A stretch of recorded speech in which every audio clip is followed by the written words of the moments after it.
ইতিমধ্যে ঘোষণা দিয়েছে আন্দোলন সফল না হওয়া পর্যন্ত তারা কোনো পরীক্ষায় বসবেন না।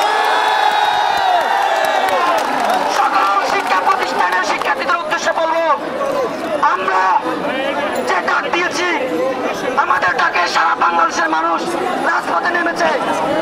ছাত্র সমাজের 9 দফা আদায় না হওয়া পর্যন্ত আমরা কোনো পরীক্ষায় ক্লাসে বসবো না।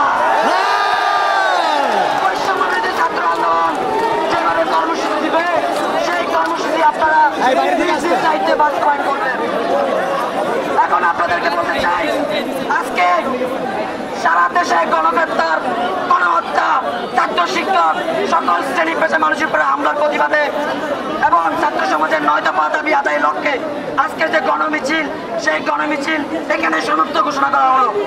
আমরা পরবর্তী কর্মসূচি বৈষম্য বিরোধী ছাত্র আন্দোলনের থেকে জানিয়ে দেবো, আমরা জানিয়ে দেবো। আজকের কর্মসূচি এখানে শেষ।